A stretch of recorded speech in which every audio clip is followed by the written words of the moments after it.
Hello, everyone, and welcome to the long and winding Royal Road. This is episode 14. My name is W.H. Park, and of course, this is the show that we look at the greatest era of in-ring action in the sport of professional wrestling of all time, and that is the 1990s era of All Japan Pro Wrestling. And today I kind of planned this show a little late. So I was kind of scrambling around to think of a guest to bring on. And I thought, you know who I should bring on? I should bring my first repeat guest on to the show. And who better than the person who I think is probably my favorite podcaster in wrestling podcasting right now. And that's from the Grapple Spotlight, Mr. JP Houlihan. JP, how are you, sir? Very well, WH. I don't know if I can live up to the... it feels like very high praise for me, but... absolutely delighted to be back talking more All Japan, classic All Japan. So very, very happy to be doing this. Well, I say like you're probably my favorite podcaster because I'm a patron of the Grapple Patreon, yes. and I listen to your daily updates every day, and I quite enjoy them. I like the snarkiness. I'm a big fan of snarkiness, so I like JP does really snarky really well, maybe better than me, and probably not maybe. Definitely better than me. Also, you have those dulcet tones, and then there is the point of like I strive to do a fake Irish accent as well as you. So I can do one that's not too bad. So this would be the accent my father had. Anyway, I shouldn't be doing that. Going into accent mode. I love doing the daily updates, but it's very, very hard work when you're up at 6:30 in the morning and you're looking at Raw results and you're thinking, I can't be anything else but snarky at this point. Oh, yeah. So I would drive away all the WWE fans of the post wrestling patrons if I actually did regularly like main roster reviews. They would just I did it once, and they fucking hated me. The fucking Vincels who are patrons of post wrestling. I'm sorry, like. If you're listening to this, you probably aren't because you fucking hate me anyways, but they went on the fucking Facebook group. They went in the forums just blasting me, apparently. I don't go there. But was this the wedding when you were watching the Miro and Lana wedding in Japan? I don't remember which one, but no, I think it was after that because like it was something where like I was just like going off about how this is stupid. What? I think they were offended because I was making fun of Otis. I was like, who's this gesticulating gross piece of garbage human like with this stupid gimmick? And people are like, you hate Otis, what's wrong with Otis? And I'm like, are you like I wasn't looking There's at loads this wrong with Otis. But people were sending me like screenshots of this shit, and I was just laughing at it. I was just like, whatever. Like these people mean nothing to me. I appreciate your support of post wrestling in general, but like really, if you're that big of a WWE fan, your opinion means less than nothing to me. So let's just get that out there, anyways. But yeah, this is not a WWE show. This is the All Japan, the classic All Japan show, and JP, you've been on before. Mm-hmm. We talked about what? Sorry, you'll have to refresh my memory. This is episode 14. So I can't remember every show I've done with people. So what were you talking about last time? Jumbo versus Misawa. Oh yeah, 1990, October 1990. That's that. Now it's coming back to me, and that was a great match. That was a great podcast we did. Today we're going to talk about Misawa again, but with a different person. But we'll get to that in a second. What's been going on with the Grapple? The Grapple Patreon for you guys?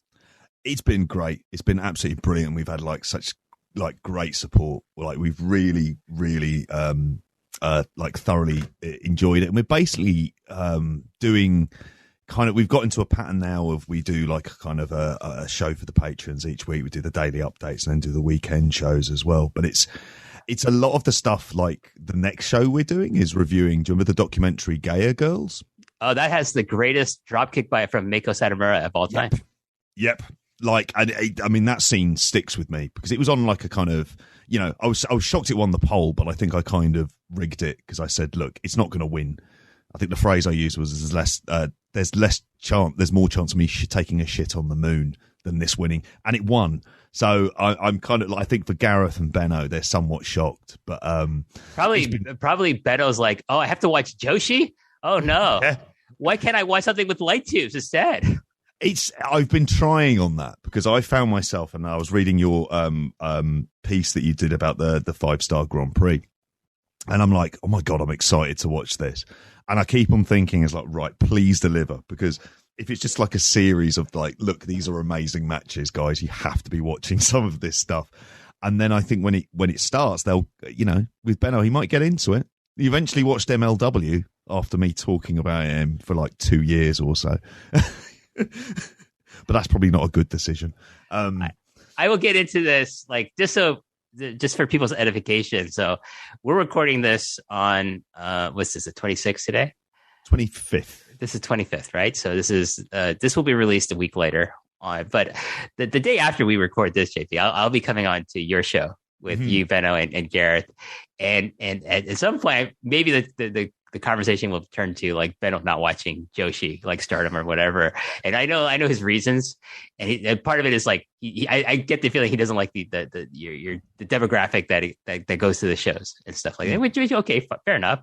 I went to these shows live, so I don't know what you're saying about me, but no, I think what it was is the Wrestlers documentary, from Damien Abram, which was incredible. I think that one was one that kind of really stuck with him for it. But to be honest, I know I started watching more Joshi again, kind of almost post Hana Kimura, because you were wondering, well, what, like, in some ways it was like, right, what's happening here? And then it was like the kind of the rise of Julia and everyone, Tam Nakano and Utami Hayashishita, and that's kind of got me in with it, and English language commentary, I have to say.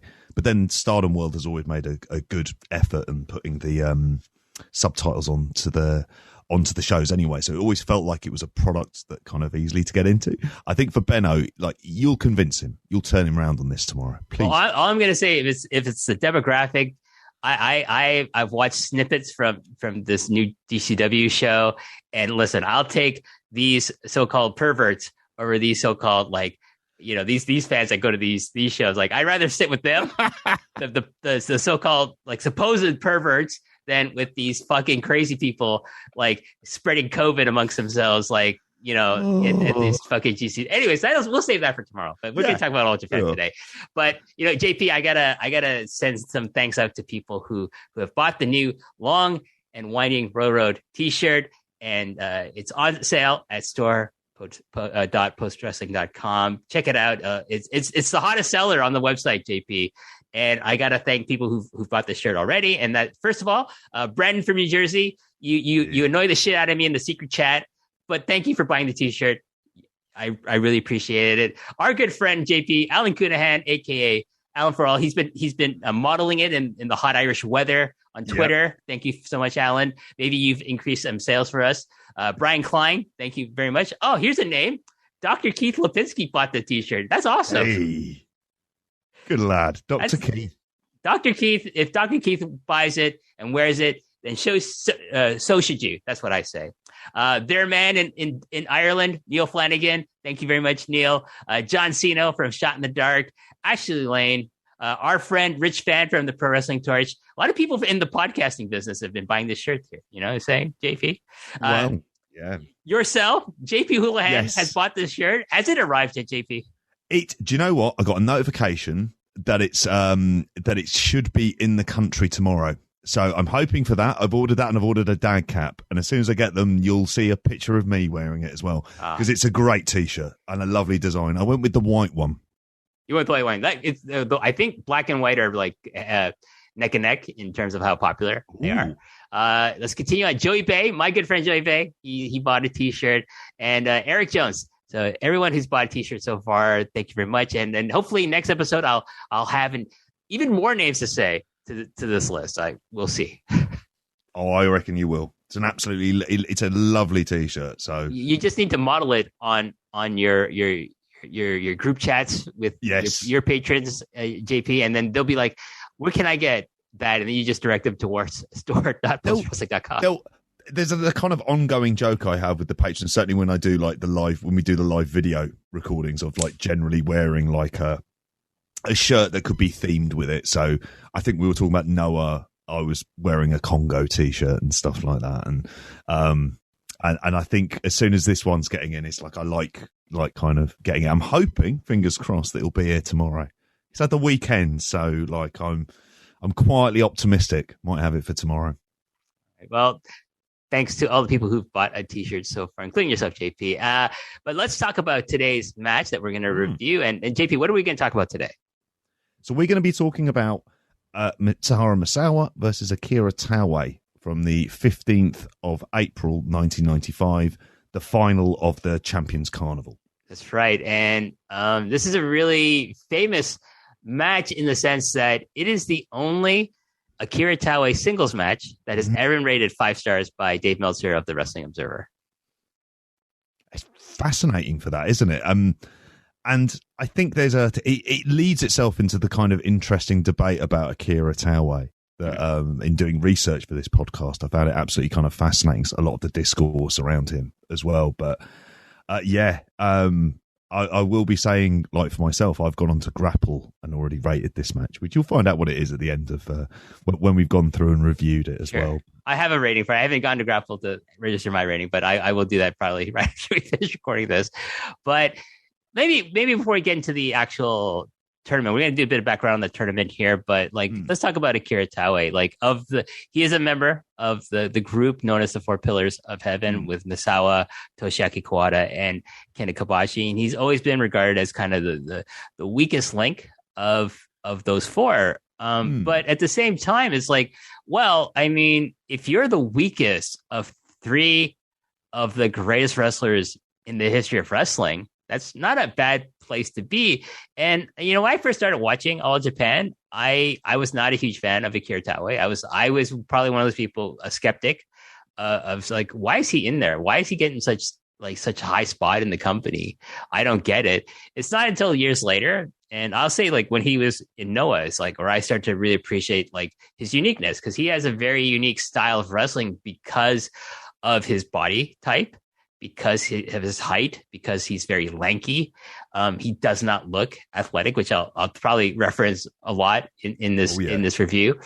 But once you get to like start getting granular with like his matches, especially the stuff he does in tags with Kawada and with the partner he had before Kawada, which would be Jumbo Tsuruta, there is a lot you could appreciate about like how he wrestles and like how smart he is. He's actually one of the smartest wrestlers you'll ever find yourself watching, because like he doesn't do a lot, but what he does do, he knows how to do. He knows when to do, which I think is the most important thing. It's not so much what you can do. It's like you have to know when to do. That's the whole idea of psychology, right? So he's really smart with the psychology, and he just knows how to get fucking heat from the crowd. Yeah. What other All Japan homegrown star around that time was able to generate the kind of heat that he could in terms of like being booed by an All Japan audience? Like maybe Fuchi, maybe Masanobu Fuchi. I was going to say, yeah, Fuchi would have been the other one, but how old would in 95? But like he fulfills that role brilliantly. I mean, it's fascinating thinking of where he sits within the kind of pillars and everything else. And I've kind of looked at where he is. He's like, for me, it's like in terms of tennis as an analogy, where he's kind of like Andy Murray. And the issue is that Murray will probably not get thought of as necessarily one of the greatest players of all time, because he's up there with Djokovic, Federer, and Nadal in that same era, who take kind of all of the heat. But what Taue manages to do, I think, sort of brilliantly, is still, and again, I agree with you. It's the thing I couldn't have appreciated when I first saw this match on a compilation of like 5-star rated matches that I bought.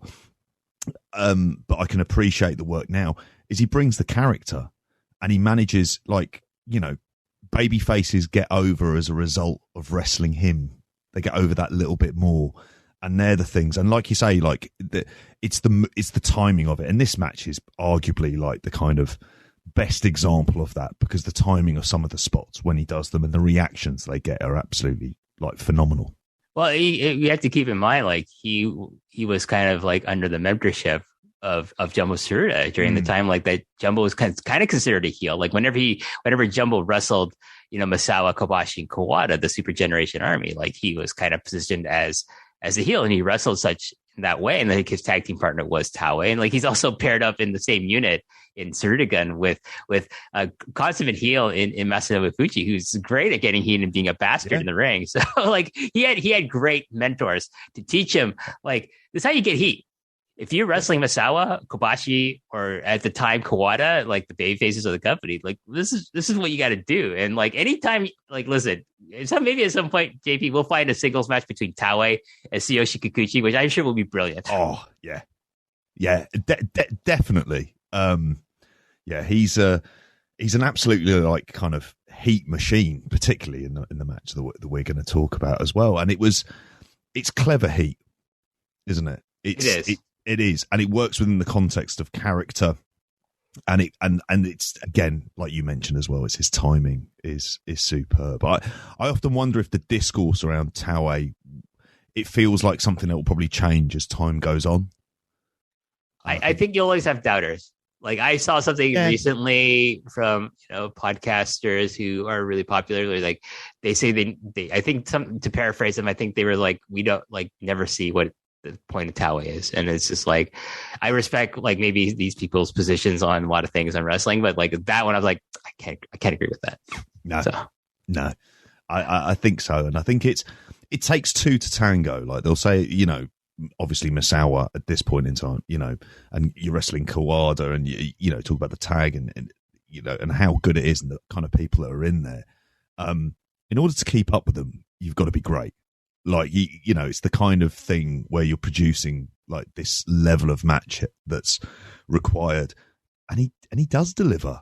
I mean, there's a good argument for him being one of the greatest tag wrestlers that's ever to have lived. Oh, yeah. Like his tag team with Jumbo, but also like, of course, in my opinion, the greatest tag team of all time, which is the Holy Demon Army, his tag team with Toshiaki Kawada. It's not like Kawada drags him up to his level. It's like, he's on his own level with Kawada. Yeah. That tag team is the great thing about that tag team is that Kawada and Taue are of a similar level with each other, not in terms of star power necessarily, but in terms of skill level.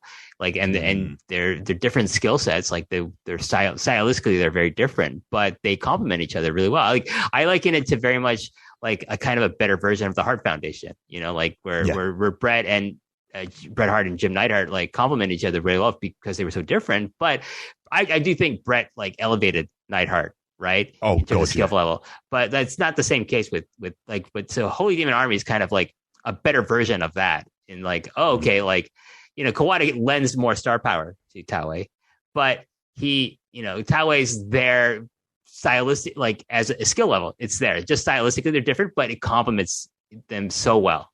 So. But let's talk about the match here. It's from, like you said, JP, it's the finals for the Champion Carnival from 1995. And what can you tell us about this particular edition of the Champion Carnival? Well, it's a fascinating one because neither man has won a Champions Carnival, I think, before they come into this, which is interesting. I don't think, it was the idea that Taue had never won it. And he'd beaten Kobashi and he'd beaten Kawada to get there as well. So and the other big thing, and this is what I wouldn't have appreciated when I first saw it on tape, because I didn't have this kind of context to it, was the damage to the orbital bone. And that Misawa had suffered. And that plays itself obviously heavily into the match as well. But yes, so it was really building up like Taue had been built up in this tournament. He's taking on Misawa. For me, they've managed to kind of build this throughout the tournament of getting to this match, and it feels like it's Akira Taue's time to shine. Well, 1995, from a lot what I've been able to research, is the start of the Miracle Taue run, as people like to call it, where he was just like on a tear. And he was like having all these great matches and like getting some significant wins. So I'm going to talk about a couple of those here, but just for more background for the Carnival this year, the 1995 Champion Carnival took place from March 21st to April 15th. It featured 11 wrestlers, and it was in a single block round robin format. There were originally 12 wrestlers, JP, scheduled for this tournament, but the number dropped to 11 on March 22nd when Dr. Death Steve Williams was suspended from All Japan for 1 year after being found in possession of painkillers at the airport and had to return to the United States. That's the power of Giant Baba, that he did not have to end up going into Japanese jail, which is good for him. Yeah, my God, though, it's not the country to mess around with that. No, as we've seen many times, and many Gaijin wrestlers don't seem to understand that. Yeah, if you have a problem with prescriptions or anything like that, maybe coming to Japan to work is something you have to really, really give a lot of thought to. So, anyways, but the participants in this, these 11 participants that were in this tournament, and I'm going to talk about their final points that they accumulated throughout it.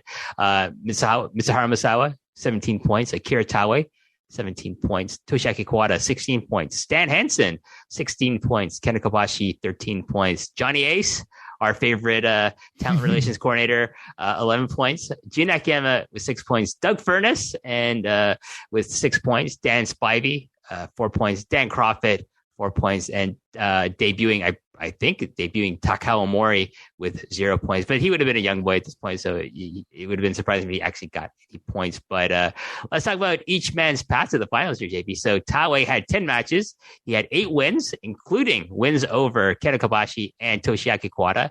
He suffered 1 loss only, and that was to Stan Hansen. And he had a 30-minute draw with Mitsuharu Misawa. Misawa's path, 7 wins and 3 draws. So his no losses at all. His 3 draws were with Stan Hansen, Toshiaki Kawada, and with Taue. So as you referenced before, so Misawa fractured his orbital bone 9 days before this particular match in his draw with Toshiaki Kawada, which seems to have a lot. He gets injured a lot when he faces Kawada. Funny that, isn't it? Might have something to do with the fact that they I don't know if it's at this point that they legitimately hate each other, but they tend to hurt each other a lot in their matches. They do. I'm kind of thinking it is possibly around that time where Kawada's gone, right, I'm just leathering it in at that stage, and that the animosity must have been there for that. But my God, when you look at the looking through the matches that Misawa had, not only does he have 3 draws of half an hour, he's got a couple of matches around the 20-minute mark. Everything else is generally over 10 minutes. And, you look at that field that he's in there with as well, some heavy hitters.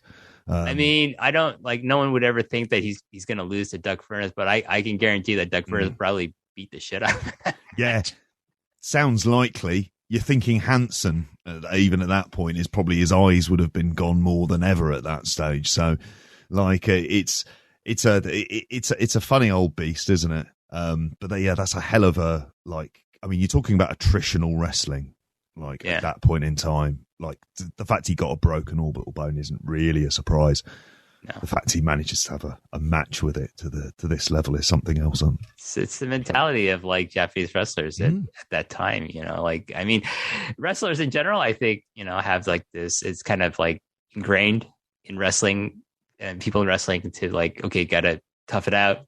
I'm glad this kind of mentality doesn't exist anymore, but I think long-term health is a lot more important than having a great match. But yeah, that's something that doesn't surprise me that he broke his orbital bone.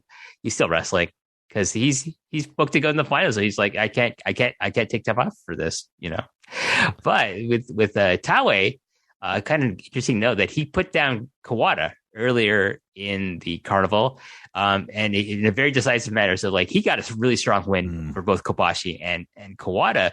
So he comes into this match with a lot of momentum in terms of in the fans' eyes, oh shit, he's beaten those two, and now he had the draw with Misawa already. Okay, so it's not clear cut that most people might think, oh, this is just a formality. Misawa is going to win the carnival in the finals. No, there's actually people who are probably thinking, you know what? Probably a fair number of people, JP, Taue's got a good fucking chance of winning this thing. Yeah.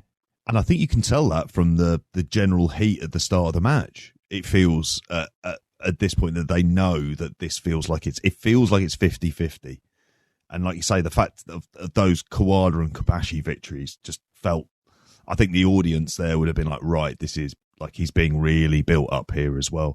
And the fact that neither man had won it, I think it felt like a lot of the of kind of tournament wrestling, this is one where they've kind of got the stakes raised to that kind of great level adding in the injury in there as well into the mix. It's like perfect kind of sporting drama.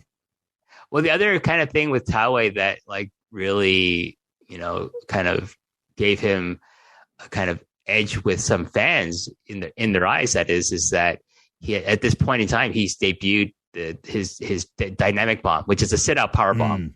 And he's also developed one of his finishing maneuvers is called the Nodowa Otoshi, which is a choke slam.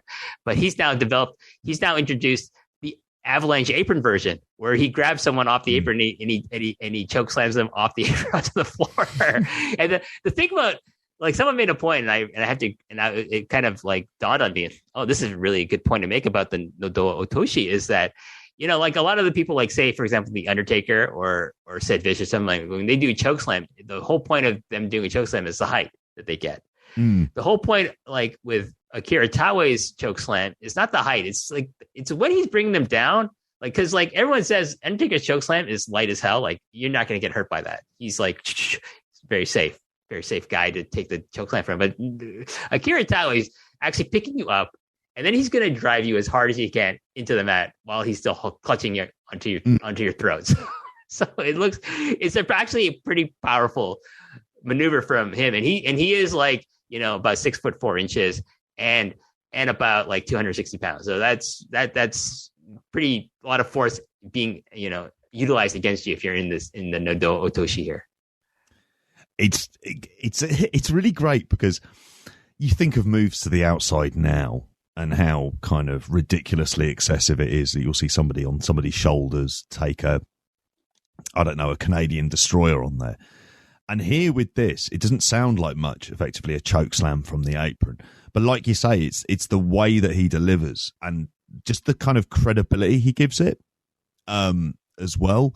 So because of his general height and size, he can get away with it. And because of his awkward style and stance and look, there's like a kind of weird element to it where it's like only he can pull off the move in this way and make it work. I totally agree. Yeah, like you don't see anyone else doing like a choke slam like him in wrestling in Japan or anywhere else that I can recall right now. I think there's not many people who have a body type like Akira Taue. So I think that, like you're saying, JP, that really helps with him delivering a move like this. It's only someone who's as gangly and lanky as he is would make it look as effective as this is, as he does.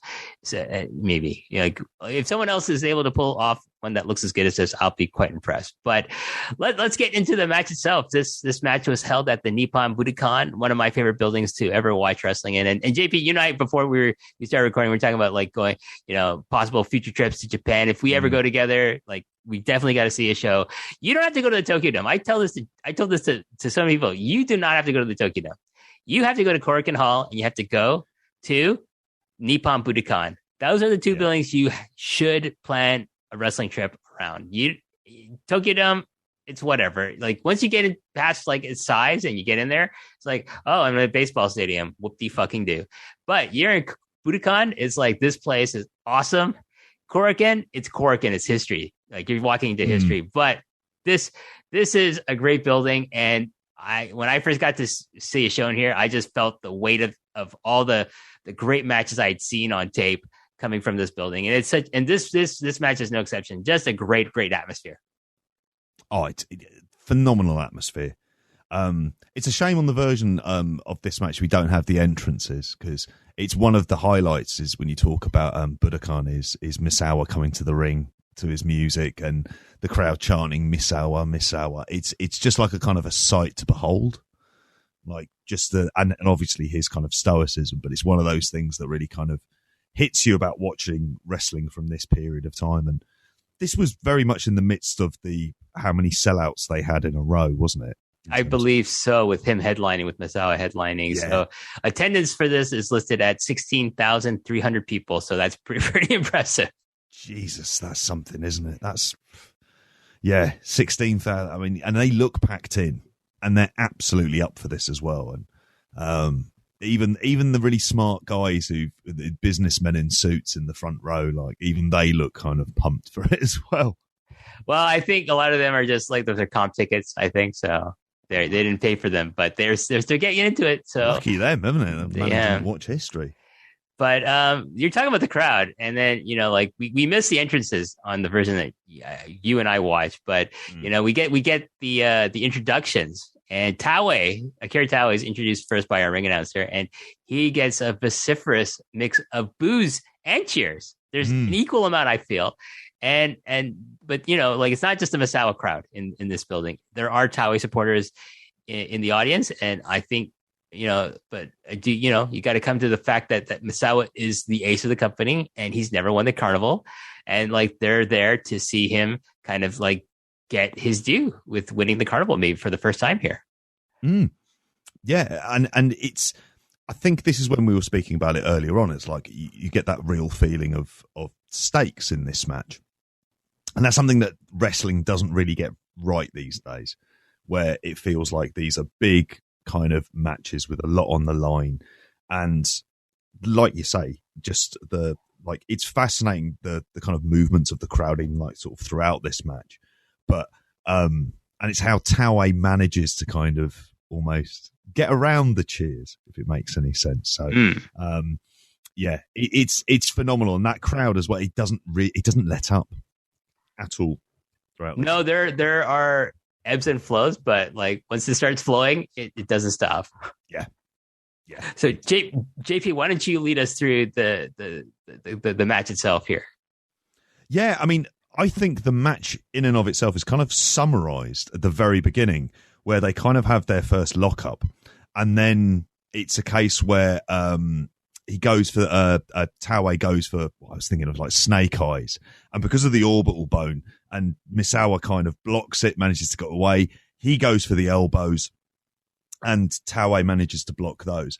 And I think in that kind of little sequence, you've kind of got a nice summary of what this match is going to be, of telling you the story where Taue is not going to be worried about going for the injured eye, and the crowd know that. And the thing that Misawa is always going to be doing is using his elbows to kind of create space.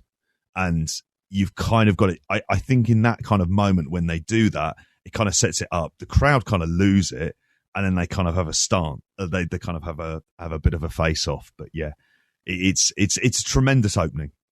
One thing I made in my notes that I specifically wanted to mention is that Taue's snake eyes maneuver better than Kevin Nash's. Oh God, yeah. It feels mad. There's like snake eyes as the kind of move, and I'm just thinking, please don't tell me this is all derived from Vinny Vegas, because that would be that's a hell of a long way, isn't it? Going from like a kind of that was his original finisher in WCW. God, maybe it was the other way around. Maybe secretly, Big Sexy is a huge All Japan Roller Road mark as well. If we go back and like sort of go through his matches, maybe Kevin Nash has been implementing a very Akira Taue based offense for years, and that's what Steve Austin maybe should have chatted to him about on the Broken Skull sessions. I think they were too drunk to recall in the 90s, maybe. That episode, true. But I think you make a really great point with Misawa. Like he's really wrestling on the defense here. He's not the one charging in. It's Akira Taue is pretty much on the offense, and he's going. Yeah, he's a lot of his offense is early on, and actually when he's able to get decisive advantage. We'll talk about like that orbital bone. That's his target, and he's not afraid to use it, and the crowd respond to it accordingly. Yeah, they do, and I think in that way, like it kind of just gets that extra level of engagement straight away for that being the case. And it's also kind of good character work, because it makes you realize that if there's something to be exploited for Taue to get an advantage, he's going to do that.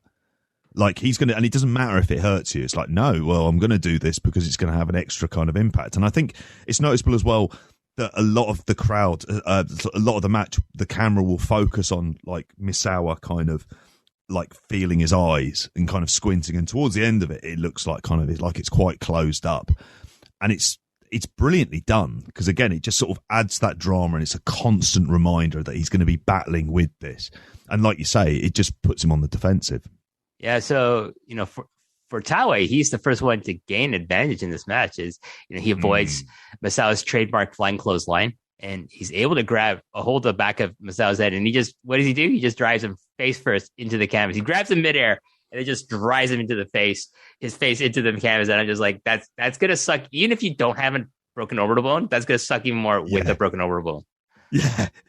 Yeah, it's brilliant. Just the way that he waves it off, and it's the kind of disdain as well that he does that. I'm just going, I'm not going to fall for that.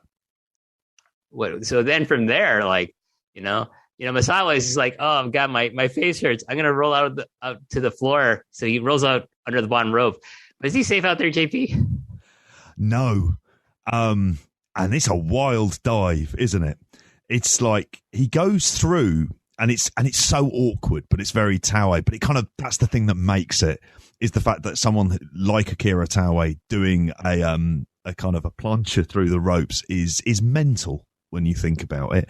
And the way that he kind of delivers it, they have a long shot for this as well. And it's just like he just sort of seems to almost catch him with his entire body, not just like his elbows.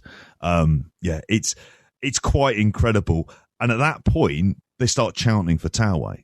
Yeah, I mean, it's like Taue decided, like, I'm gonna all those psychosis tapes I've gotten, the AAA and CML, I'm gonna put them to use. I'm gonna do a tope, like fucking psychosis or something like that. And keep in mind, like you're talking about this long shot.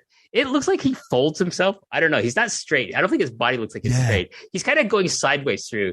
That's it. Through the ropes. Not like straight ahead, not like Misawa would with, like we'll see later, or someone like for example, Bret Hart, I think always does a good tope, but like he's kind of going sideways, which is really interesting because like I said before, Taue's about 6'4", 6'5" He's 260 pounds, and he has one of the least athletic looking bodies, the side of Joey Janela, and he still hits this fucking tope like a fucking champ. You know what I mean? It's quite amazing to see. If you think about all those factors, it's like, hey man, who looks less athletic like the Joey Janela or Chase Owens is maybe fucking Akira Taue, but he's still a better wrestler than both of those guys.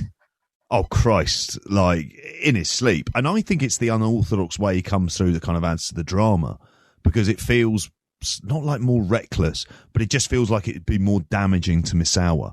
It's not just a normal it's a plancher being delivered by someone who's just going kind of using their entire body as a weapon. Yeah, it's a wild moment at that point, and it's the way that crowd, they start going for Taue at that point. It's just very Taue. It's a great thing about All Japan is like everyone has a name that you can chant really well. Yeah. Misawa, Kawada, Kobashi, Taue. Like, and they change it. Obviously, like Taue doesn't have actually more than one syllable, but they just stretch out the syllable there. It's perfect for chants, isn't it? Like all of their names, the way that they do it. Yeah, even with the Taue one, they do that. Don't they? It's like they like Taue, and you just think you've got away with that immediately. You've got that chant down. There's a God. I'm imagining my friends, the Ogdens, who like to come up with chants, that they would have probably embraced this period of time, being able to do kind of chants to these names, because they absolutely lend themselves perfectly to it. I've heard their slander of the great Giant Baba. I don't take any. I don't pay any countenance to the Ogdens and their chants of my favorite wrestlers. Oh, they are. Well, we will agree to disagree. Bubba might have loved it. He might have loved that kind of sing song. He seemed like a happy-go-lucky fella. So, but getting back to the match here, what happens next year, JP? So, I mean, like at that point, then it's one of the things. I think he puts him up on he wants to go for the Nodowa Tashi at that stage, and he sort of manages to kind of avoid that.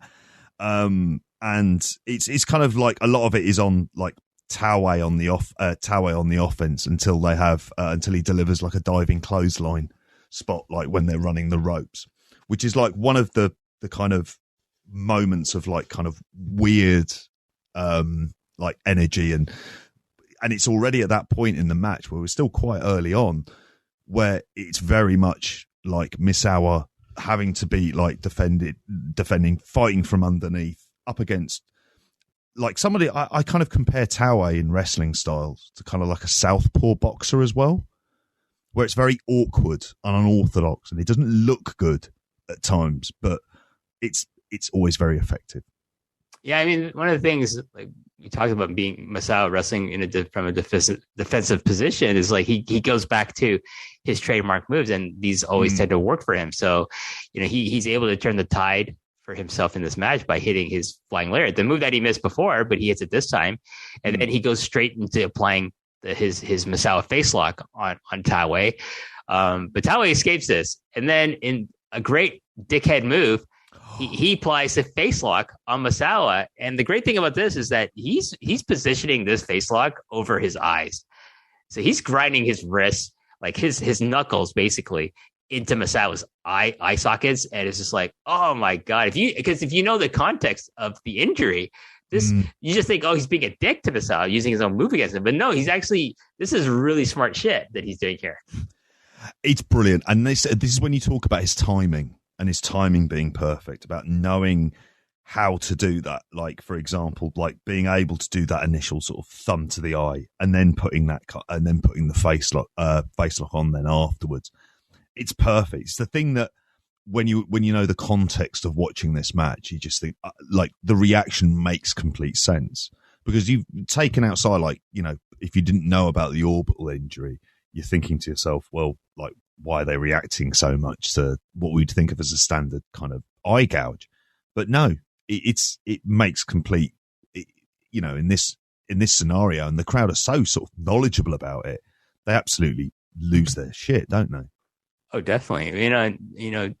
Taue is applying this for, quite a bit of time, and he's changing positions several times, but it's all, directed towards Misawa's orbital bone. And, despite all the pain he must be in, Misawa doesn't give up, and you know what? The crowd rewards his tenacity. They respect his toughness so much that they reward him with the loud Misawa call. It's great. And it's great. It's just like, yeah, you get the Taue cheers before because he did some impressive moves, but now the fans are just like, oh, our hero is not giving up. This is why we love him. And they just start chanting his name, which I just absolutely, this is like pro wrestling 101. Yeah. And it's logical, and it gets an honest to God, legitimate response from this audience. It's great.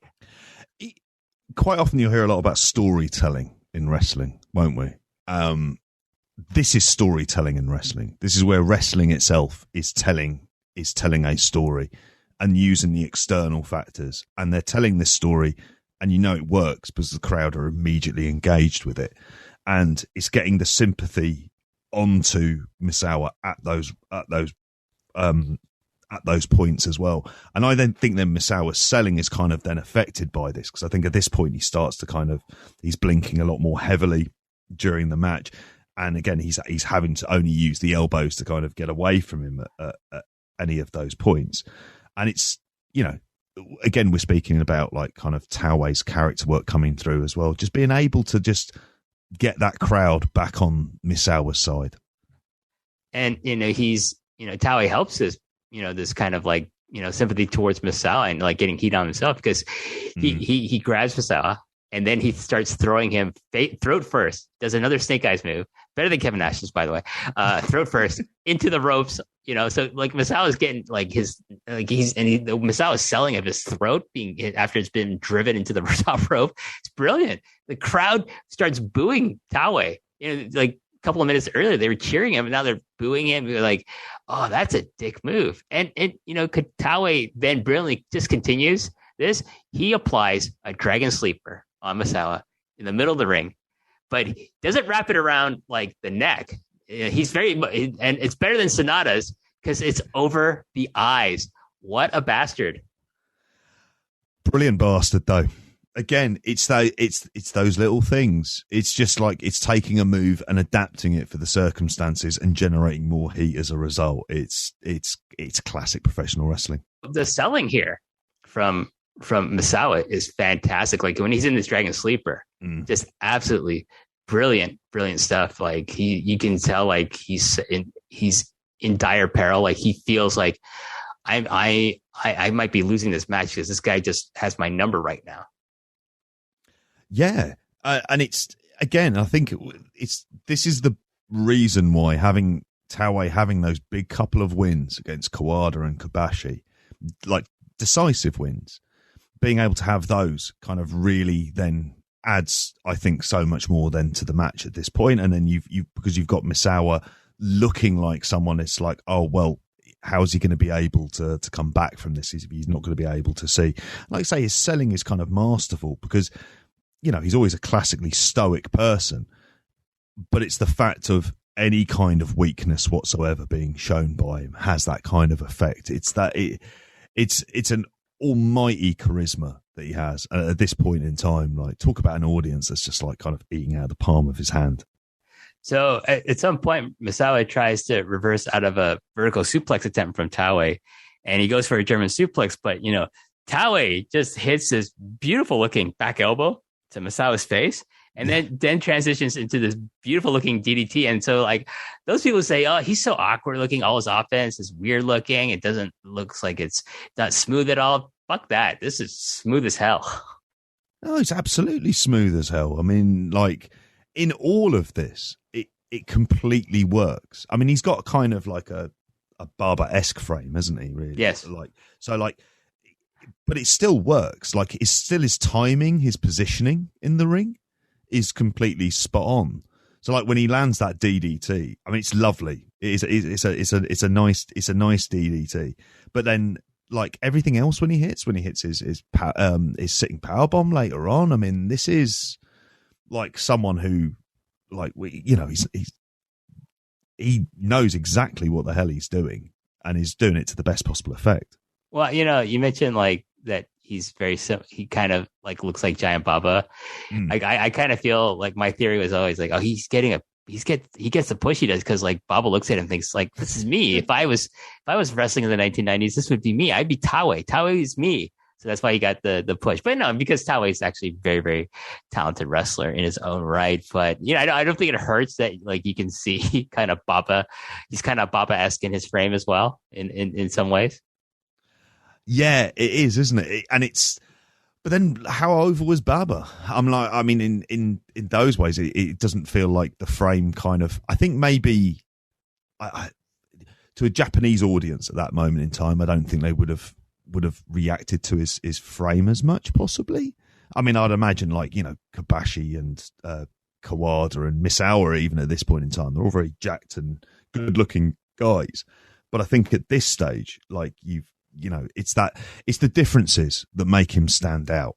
And I think that's the things I think to really appreciate with Akira Taue, whether it's his wrestling style or his physique. Well, you just on a side note about Baba, like, if you look at him and who's his contemporary, would be Antonio Inoki, right? Like, Antonio Inoki was like the better athlete, you know, but I think Baba was probably the better babyface of the two. Yeah. So he was so likable. Like, it didn't matter that he didn't look like, you know, an athlete like Antonio Inoki or, you know, Seiji Sakaguchi did. The fact that he had so much charisma, like, made him as big a star as he was. And I think, you know, Baba, I would say, was probably more popular than Inoki in terms of, like, you know, how much people, he was a beloved figure. Whereas, like, I think more people maybe respected Inoki as a wrestler rather than, but like, more people liked Giant Baba as a babyface. And you see that if you've ever gone down the YouTube rabbit hole of looking at, like, Giant Baba media appearances on commercials and stuff like that, he's kind of got especially later on, he's just got this kind of like gentle giant granddad feel to him of someone you just think could easily kind of enter into, like, the kind of part of that culture at that point in time where people would grow up and they'd see this guy and he looks like this kind of gentle giant. So I can completely understand, like, him being more popular. And that was his role also in All Japan, wasn't it? He was the good cop to Makoto Baba. And that's probably, like, the thing for him is probably easier if he's just the good cop all the time. Life's not too bad. No, I mean, he definitely has a better reputation among foreign wrestlers. Like, you know, Bruno Sammartino has the famous story where he refused to work even though, like, Vince Sr. had the relationship at that point with New Japan. Like, Bruno said, I'm not working there. I only work for Baba because Baba's my friend. And, like, to the point where I don't know if you ever heard this story. Like, I think it was like on Bruno's appearance before he passed away, like with Dave Meltzer, doing that very famous interview. Like, he's talking about like, oh yeah, I mailed him one of my Cadillacs because like Baba was complaining about the car size in Japan. And he's like, oh, you can have one of my Cadillacs. And he just like shifted to him because like he for free. He sent it to Baba for free because like he respected Baba that much and he liked Baba that much. So I mean, Bruno Sammartino likes you and you're a wrestling promoter. That's got to say something. Yeah, that pretty much is it, isn't it? I mean, that's the ultimate sort of stamp of approval. And Bruno for a long, long time. If he doesn't like you, my God, you know about it. But in this case, it's like one of the things with Baba is you'd never hear the bad stories, and you'd never hear anything about like. But he also has all the respect of it. I mean, I'd say the one thing is actually Baba's not on commentary for this match, is he? No, it's the regular commentator whose name I forget, but it's Mitsuo Momoto. Like, so it's Ricky Dozan's son who's doing and I quite like hearing his voice when it's like I love hearing Baba's voice on commentary, but if you don't get Baba, Mitsuo Momoto is like your second best choice in my opinion. So he has that kind of deep voice as well. I remember on the episode you did with Brian Elliott, and he spoke about it. It's like Baba sounding like is it like the teacher in Charlie Brown? Yes. Which that's now stuck with me every single time. Oh, he definitely has that, deep voice that sounds like it's being like filtered through like 17 different Brian Eno effects or something like that for sure. But back to our match. At this point, Taue is like thinking, okay, like I got to start polishing off Misawa here. So he tries for one of his signature new finishers, the dynamic bomb. But, Misawa's not at that point where he's going to get into this move at all. So he is able to reverse it into a Frankensteiner for a 2 count. Then Misawa rallies his offense with this beautiful series of elbows and kicks, including one to the back of Taue's head that just knocks Taue down to the mat. From there, there's a elbow and spinning back kick to the head that sends Taue through the ropes. And then Misawa himself follows up with his own, version of the tope, the elbow suicida, which I love this name. I'm just glad the commentators always say elbow suicida like that. And like every time he does this move. And then from there, like the match doesn't stay out there that long. It goes back into the ring itself. And then, Misawa hits one of his flying elbows. But, it's a vicious looking elbow strike to Taue's face, but he only gets a 2 count for this. And, rightfully so. You don't want the match to end at this point, JP. Oh, God, no. But it's also the way that, like in terms of a comeback period, it's not sort of one that doesn't feel like drawn out and protracted. It's a case where like kind of Misawa is having to kind of be more intense because he's fighting from underneath. But yeah, couldn't be ending it with that. But you know what, though? I mean, this crowd is biting on these finishes early doors, isn't it? Like, I mean, even sort of like from the 10-minute mark, they're like, yep, like they're completely with it. So like they're doing something right.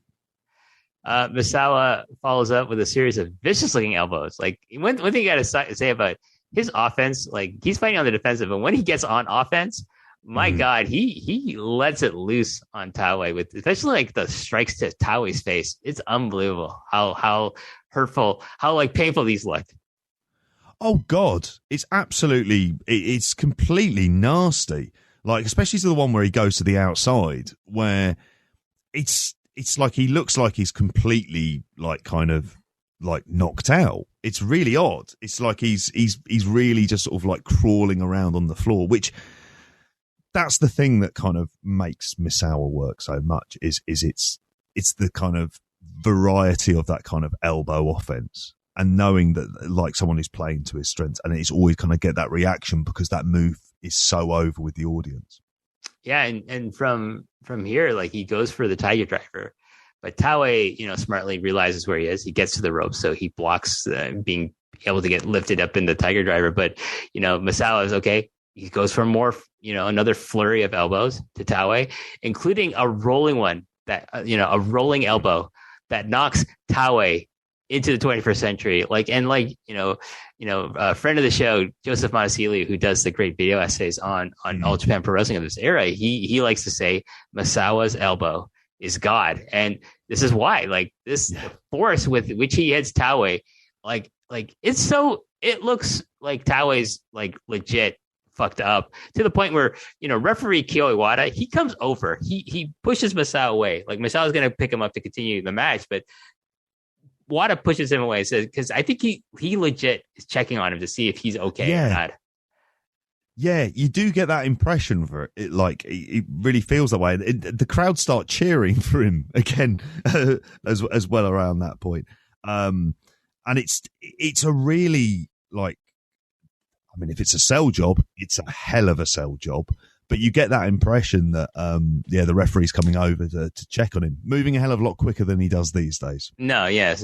We will not talk about Kyo Iwata in the year 2021. Yeah. It's much more fun to talk about him in the year 1995 because he's probably the greatest referee working in wrestling at this point.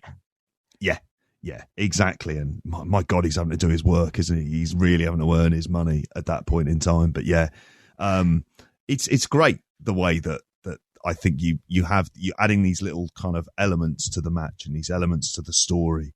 In the fact as well that it's just sort of showing that Misawa's elbows, again, it's the thing about, getting that move even more over and making it look even more devastating.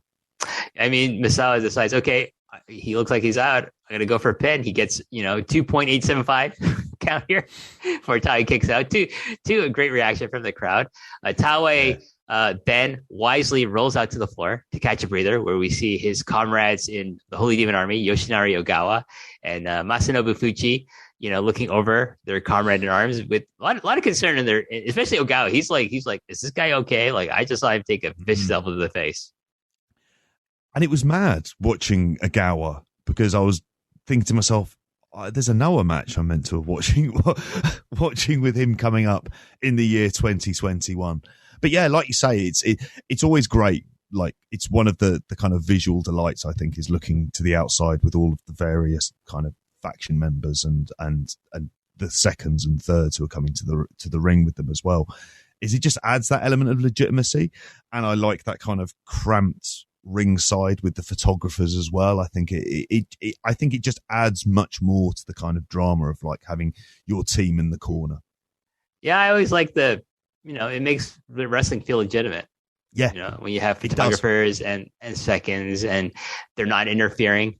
They're there just to lend, moral support to the person in the ring. It's so much more preferable for me, at least, than like a bunch of idiots wearing Bullet Club t-shirts constantly interfering in someone's match, especially if it's a world title match. And it's just like, wow, this sucks. I don't want to see this in my wrestling that I want to watch. So, but from here, a back suplex from Misawa gets a 2 count, and then he goes again for the tiger suplex. But Taue luckily gets to the ropes again. He's a good ring general.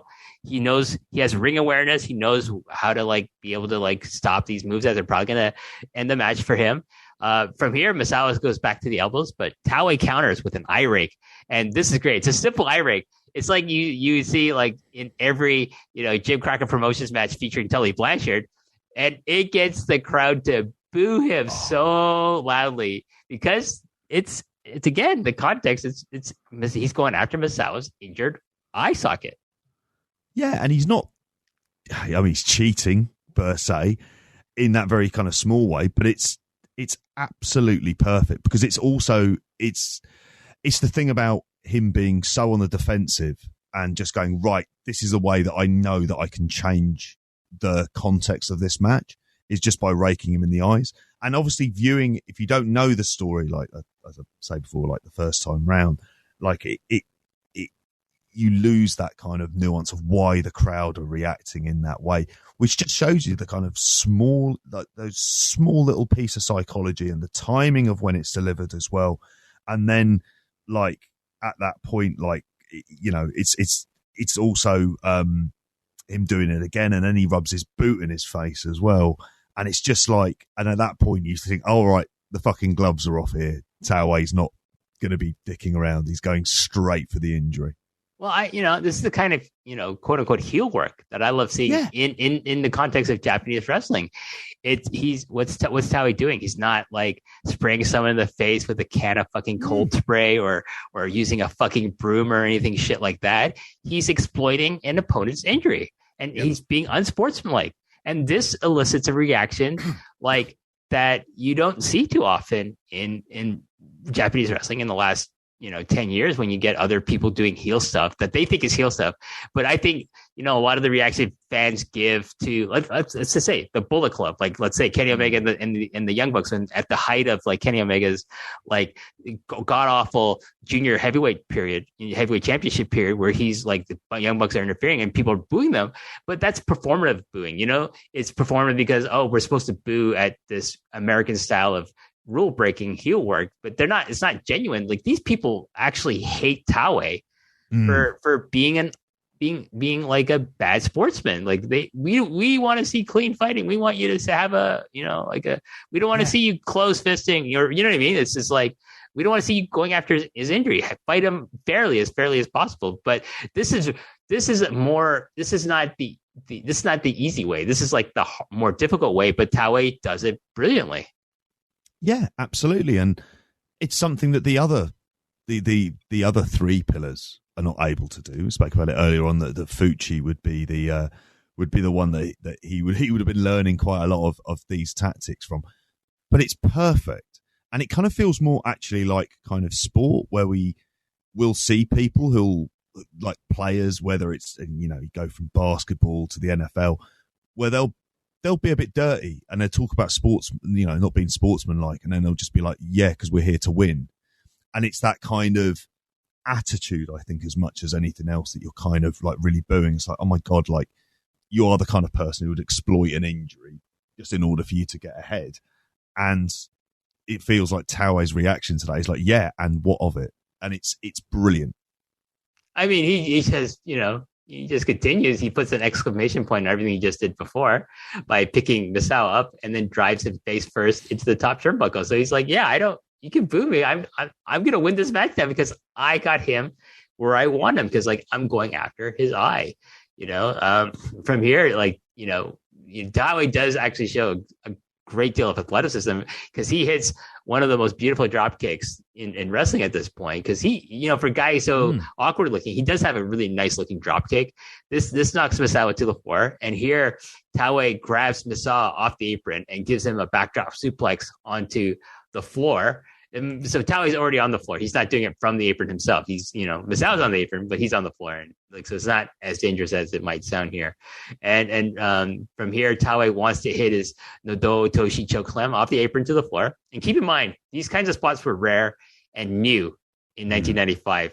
Like by 1997, 98, they're a lot more commonplace. Definitely from 2000 to now.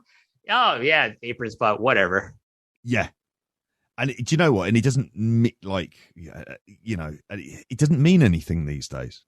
And here it does mean something, because like the tease for this, immediately the crowd kind of know what it is, and they know that this is like a new and exciting move, I suppose, for them to be able to see. But they also kind of are aware that it could be obviously very, very devastating. And it's like it's fantastic. And the only thing that like kind of Misawa's got to kind of fight him off is just sort of belting him with the elbows. But it's a great tease, obviously then leading to the spot that we'll see later on. And even with the backdrop driver, again, it's things that these days that I kind of really loved when rewatching, that makes you think, oh my God, like, do you remember that point? Like a backdrop driver to the outside, like it really means something. Whereas these days we don't have that. I don't want to sound like some sort of Jim Cornette arsehole type of just sort of not like slow it down, make things have meaning. But this is where I think it kind of really works best, of like, no, don't do this now. Tease this spot, build it up, so when we do deliver on it, it's a much bigger deal. No, definitely. I do think, people like to reference this period of like Japanese wrestling, particularly All Japan, and saying this, I was influenced by this, like no, Ring of Honor is like this, right? But I think they take a lot of the surface and none of the substance. Yeah, they've taken the drops to the head.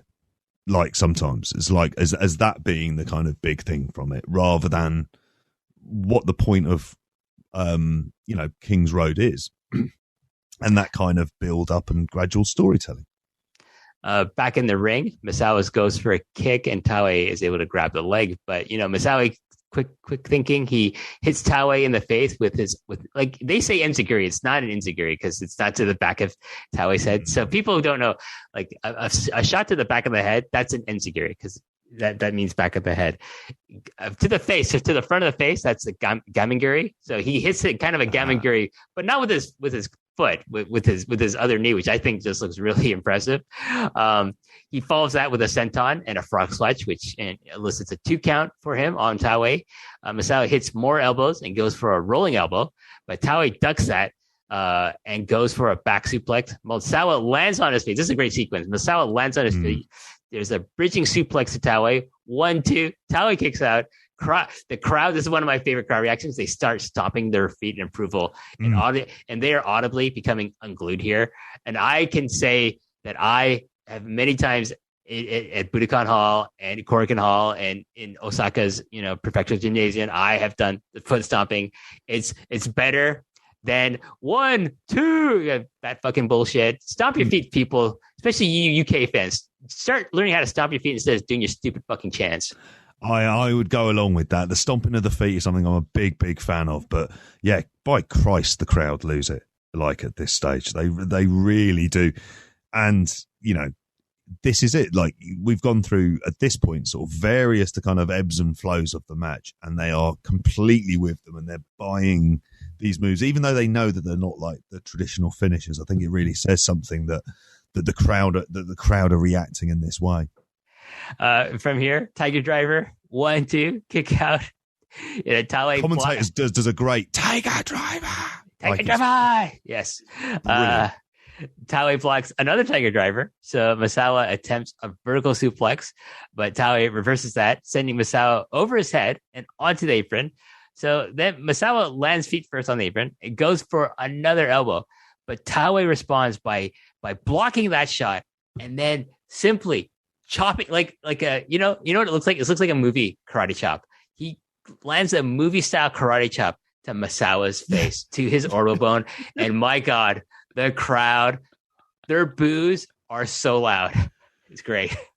Oh, it's absolutely super. But it makes sense as well that he would do that. Like it's that thing because he's on the apron and realizes actually I can set up for the I can set up for the choke slam, and it's kind of like it's brilliantly done. Like just that little. It's the simplicity of the chop because it almost feels like quite comedic in its own like weird way. Like if you see a karate chop in a film now, it feels kind of almost like silly.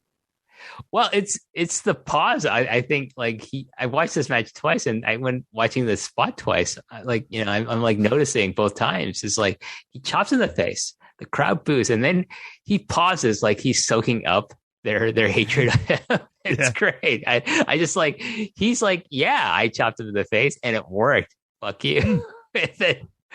From here, he senses, like he takes that moment to soak it in, but he also like senses, oh, this is my spot. I got him now. He goes onto the apron. He grabs Misawa by his throat and gives him the Nodowa Otoshi off the fucking apron onto the floor. And it looks like he fucking killed Misawa here. Yeah, absolutely. Oh my God, this is great. Like they completely lose it. And this is where I also think as well, you see the variation of the choke slam. Because I think that the good thing about it, and it's, I just love the way that like you can just see Taue's eyes, see his arm holding onto the rope, and he's like, right, gonna get rid of that. Here we go. But it's the idea that you say about like driving him down, like so he's kind of landing down there with him rather than him being stood up on the apron and then just sort of doing a choke slam with him with Misawa just sort of falling to the mat. It's that drive through, and because it's on the apron, you get to see that almost more, and that's why you can tell with the audience they just sort of realize, well, they view that as a game-changing move, and they react accordingly. Yeah, and Taue also reacts accordingly because it takes forever for him to drag Misawa back into the ring. But once he gets him in there, he goes for a pin and makes sure to hold both of Misawa's arms, but he misses the feet. You got to hook the leg. because Misawa is able to get to the rope with his free foot, so it breaks a count there. Taue uses all of his strength to pull Misawa up to his feet, but Misawa lands one more elbow smash to escape, and to get out of the ring. And so this is his time. He's like he knows like I need to recover from this choke slam from the apron. So he's outside, back in the ring. Taue hits a beautiful release German suplex for a near fall. Taue tries for another choke slam, but Misawa reaches the ropes again. So Taue DDTs him and then hits a leg drop for good measure. This is just like back and forth between these two here in the we've kind of reached the crescendo of the match here, JP. Yeah, we have. And as any good tournament final, it should be like up in the air. If you want to set up a good final, you need to, like, I keep on mentioning stakes for this, but because at this stage we're probably around the sort of like 20 odd minute mark, it's at the point where the audience has been so well conditioned to thinking, okay, we can, like, it's like they've gone with the ebbs and flows of the match, and they do realize that they, as you say, they're hitting the crescendo. So it's superb way you've got this back and forth, and no one is looking weak or anything else, and it's and Taue still has that sort of craftiness that he's going to employ at various points. Well, from here, there's nothing crafty about what he does next. It's the dynamic bomb. 1, 2. Misawa kicks out at 2.9. This is a great looking. This is one of my favorite looking power moves, power bomb moves. Like just because like the height that he gets his opponent up in, and then just like his form when he brings his opponent down, and he's coming to sit down as well. Yeah, he times his sit down and Misawa hitting the mat simultaneously. He looks great, but it's also like there's a slight release on it. So it's not like he's kind of like completely, like you say, it's just like a really great power move. And the crowd, again, like you were saying, this is a relatively new move for him. And the crowd immediately are kind of buying it as a devastating type of move. I think he's won some key matches with this at this point. So like people can believe, okay, this is, and like you're saying, like it's up in the air, right? Because like the thing with how Misawa had been booked before, like there's a lot of delayed gratification when it comes to Misawa. Like it took forever for him to beat Jumbo.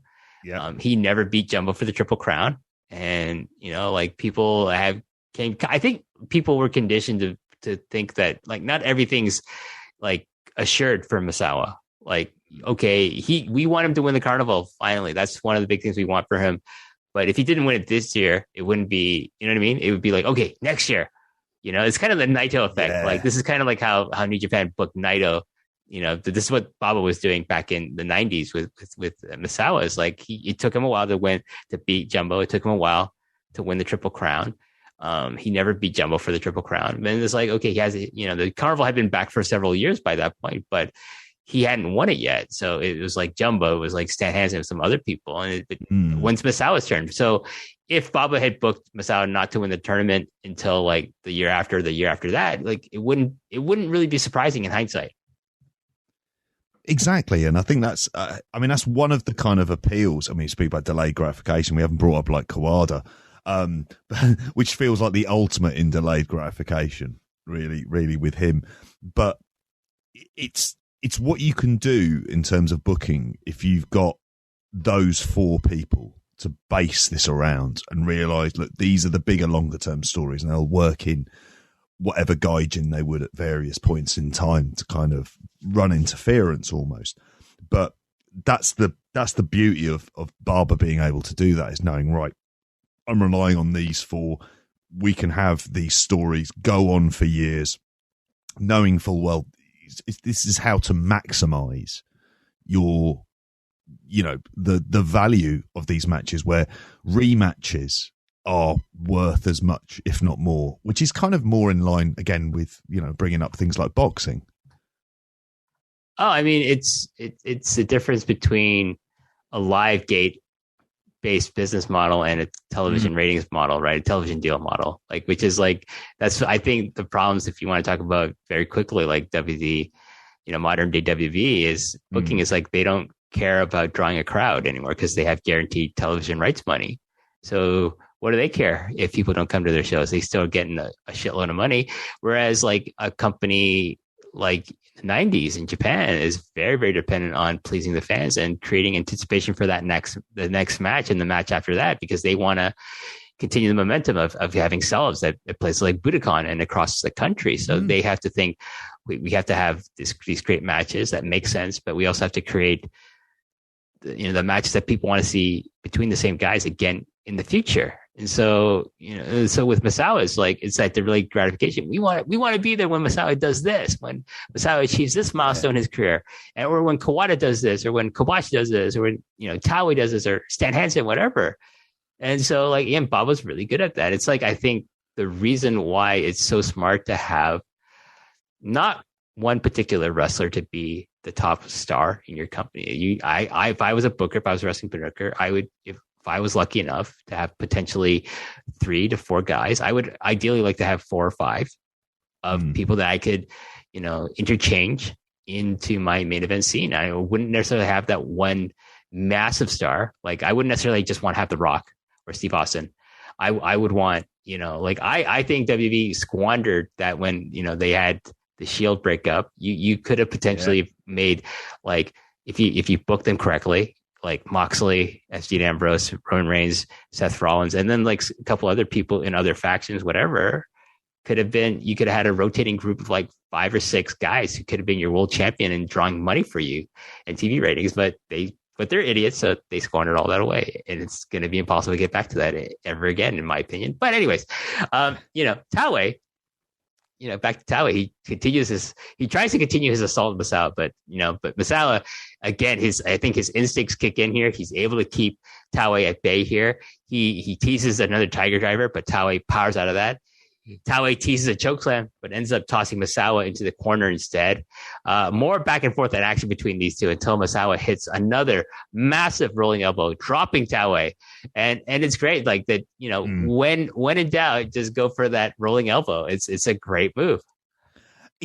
And that's, again, I always think it's the thing about making sure that you're getting a move that you can really hit in a number of different ways to keep the variety up.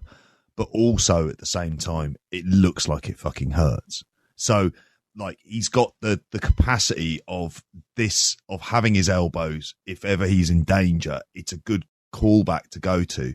So again, from a storytelling perspective, it means that like it's a really credible way for him to fight out of situations, because it's been built up as this way as like, no, if he's hitting you with those elbows, you are done for.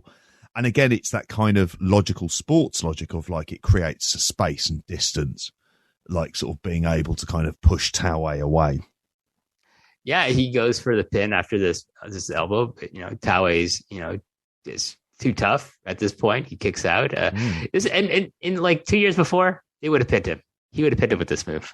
But this Taue in '95 is like Taue's a different animal. Like 2 years from, removed from like 1993. Misawa lands another German suplex at the 25-minute mark. And then it follows that with another Tiger Driver. And then you think, okay, that's it. That combo, that's done. Taue's done. Nope. Super close 2 count, but Taue kicks out of that as well. He elbows Taue again, but Taue brilliantly rakes the eyes. Yeah. Resurrects out of the crowd. Anytime he goes in for those eyes, just great stuff. Taue goes for the eye again, but Misawa, he's had enough of this shit and throws him aside. He follows with another elbow smash, a bridging Tiger suplex, but Taue kicks out at 2.5. And you can see some great reactions from the crowd at this point, JP, including this one guy. He gets out of his seat. He gets to stand in the aisle and express his disbelief. He does what I call an Alan Cunahan fist pumping move. Yes. Yeah. Oh, I was remembering this guy. It was the thing that actually, it's probably the quality of the version as well, where sometimes you can't really make out like kind of the specifics of the crowd there.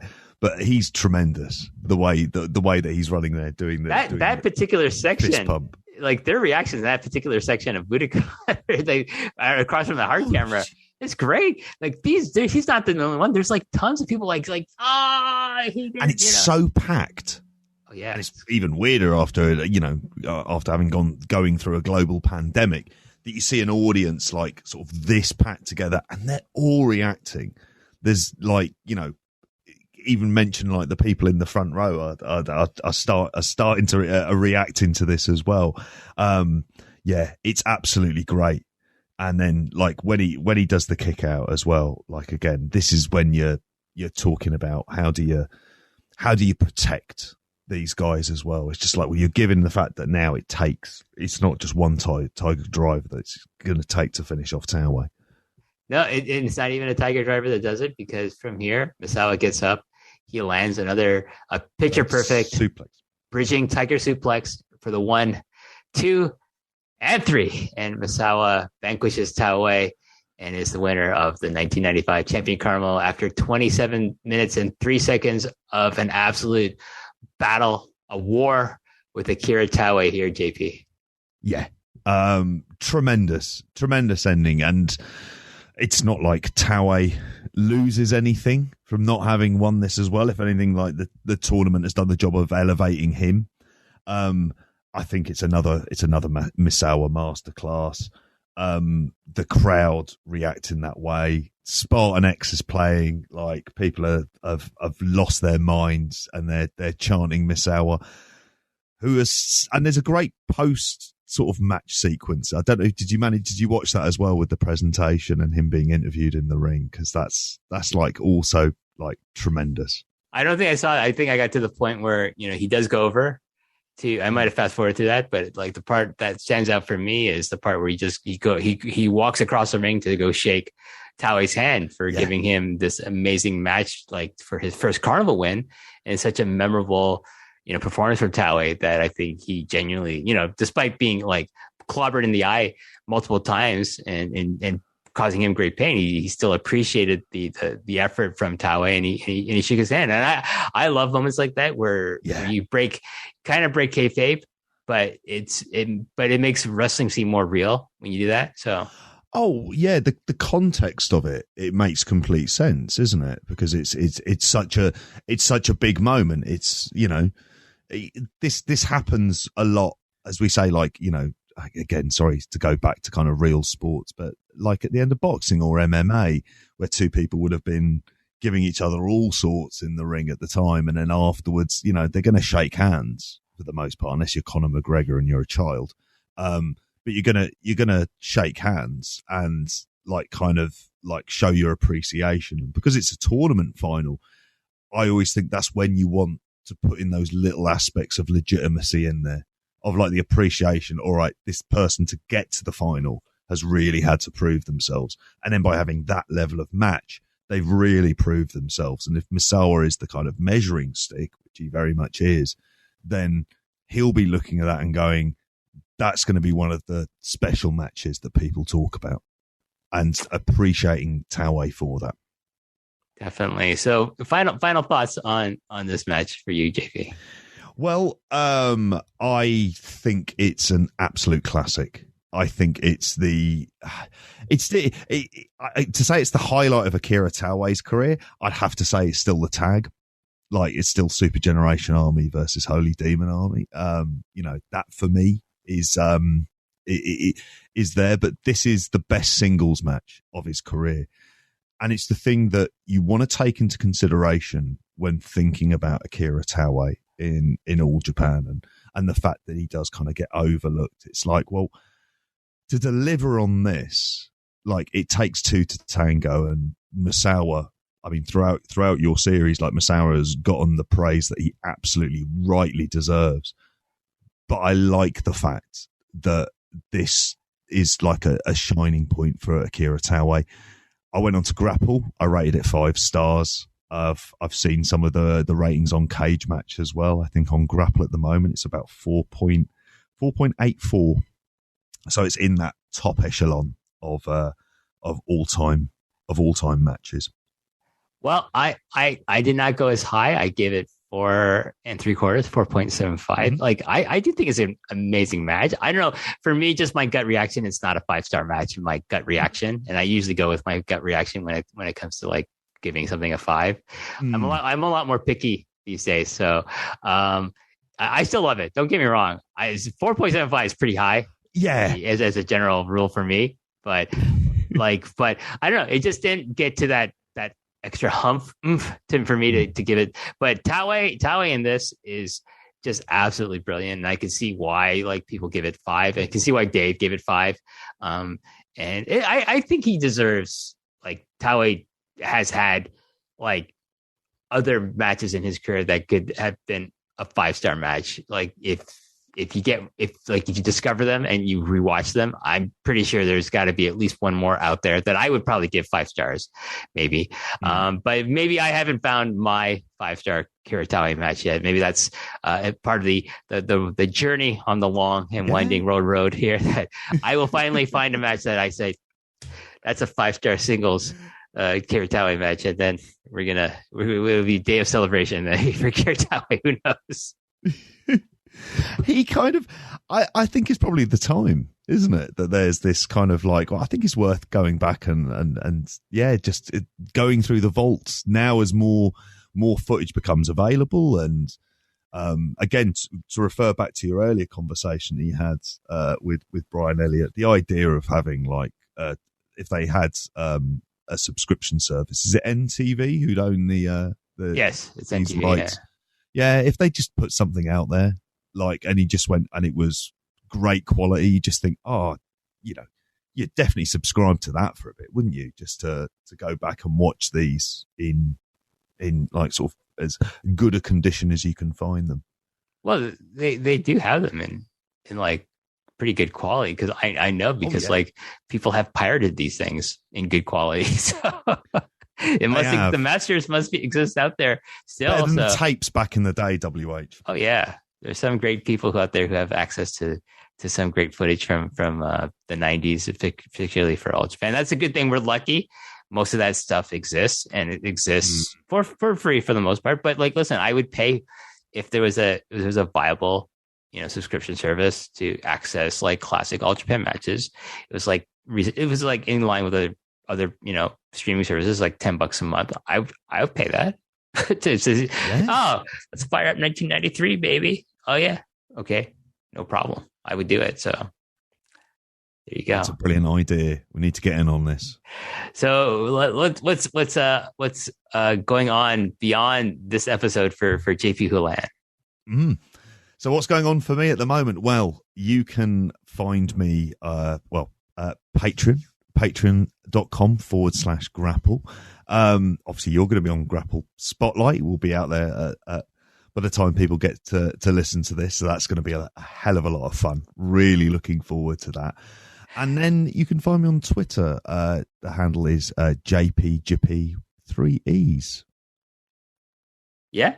It's these, let me, I'm just going to say again, like I support the Grapple Patreon because I loved Spotlight's a free show. But I think it's such high quality. It has been from the guy, the moment you and Benno and Joe Lemon originally launched it when Joe unfortunately left for completely understandable reasons, left podcasting about wrestling. But like Gareth took over. I was initially one of those people like, oh, is it going to be as good? But you know what? I love Gareth because Gareth shares the same sentiments about Nick Gage and Drew McIntyre as me. And we'll talk about that on the Spotlight show that I'll be on. I'm sure it'll be fun, fantastic time. Maybe the entirety of your chat room is going to turn on me during the show, which, hey, that's okay. I don't mind that. But you'll be good.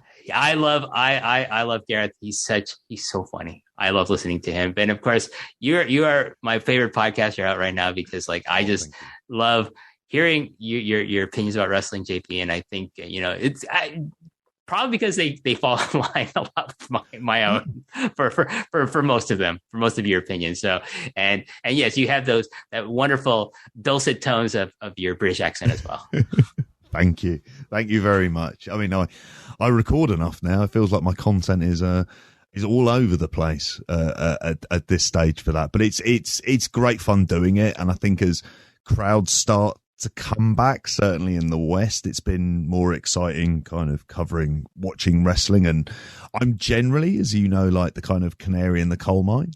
If there's the kind of odd shows or like things that are slightly more niche, or more likely to watch it. So as I've said, I've sort of like gotten into stardom really, I think, at a great time as well.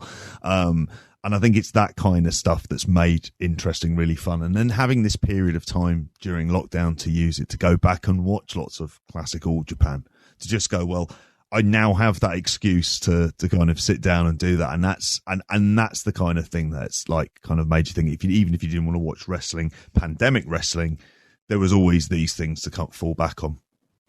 Yeah, like there's so much great stuff from the past, and it's one of the reasons why I do the show is to kind of, get it out there. I like to think maybe if I've even converted one person into being a fan of this era, then it's worth the effort that goes into this show and these episodes. But yeah, you can find me at WH Park 9. I do a monthly show with John Pollock about the overall Japanese scene post Perez, and sometimes I do a bonus episode with a rotating set of guests, and might be bringing that back for August. We'll see.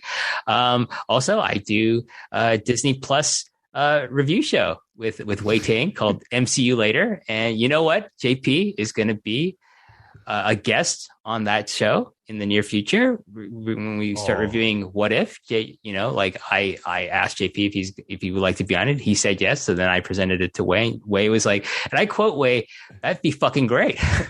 Oh, I'm so looking forward to that, because it's one of the things, like I probably come to the Marvel stuff from and I'll talk about this when I'm on there, like from a slightly, it's been like kind of part of me being a dad as well, because I realised that we all kind of have watched all of these together, but these latest series of Disney Plus shows, and then listening to you just with your knowledge of Marvel, like encyclopedic knowledge, and then hearing yourself, Wei, when Rich Fan is on it as well, it's just been tremendous. And I listened to that with my sons. It's like they get it. They're like, "Oh no, there's loads of stuff we're missing, lads. I'm going to put this on." And then they're like, "Oh right, okay, so old Loki is that's the thing." And it's like, yeah. It's just so it's been like brilliantly like informative for me as well. So I absolutely love MCU Later. Well, thank you. We'll have to get your son's more in-depth opinions about like listening to the show when you're on the show. We'll save that for MCU Later. But JP, thank you so much for coming. It's kind of absolute pleasure. Thank you for picking this match. It's been a long time since I watched it, and thank you for all the great work you Benno and Gareth do over at Grapple. Thank you everyone for listening, supporting the show. Thank you to all the people again who bought the t-shirt so far. store.postwrestling.com. Just type in my name or Long and Winding Road. You'll get the link for to buy the shirt. Go buy it. It's brilliant. Designed by my friend Sean McKenzie, who I work with. And I've known him for 20 years, and he came out of retirement as a graphic artist to do this. JP, do you know that? I didn't know that. I'm so looking forward to this arriving. You're going to see me probably stood on top of a hill. He hates wrestling. I just sent him. He knows nothing about wrestling. He doesn't know who any of these guys are. I just sent him images and I just explained their characters to him, and he came up with these images of these guys who may or may not be the real Four Pillars. Yeah. But I think he did a really good job. So I'm really happy with the images and how the t-shirt turned out. And a lot of the design work is a collaboration of like, the layout is a collaboration between me and Wei, just going back and forth with the emails. I'm like, hey, should this change here? We do this, that. And so that's the final product. And I'm really happy with it. I think I just got mine today. I think mine came in the mail. So. Oh, good work. So maybe you and I will be wearing them simultaneously tomorrow. It will do. Yes. We'll have to coordinate this. And then people who are going to be watching this on the Grapple Patreon gimmick may be seeing two handsome men, one Korean Canadian, one Irish. What do you call someone who's? I'd be Irish British. I've got dual nation. There you go. And like JP. Oh, by the way, I was going to make a point that if you want to know about wrestling and Duffer, probably JP is your man to go to talk, listen to about that. But until next time, thank you so much for listening. And then until the next episode, I will say thank you and goodbye.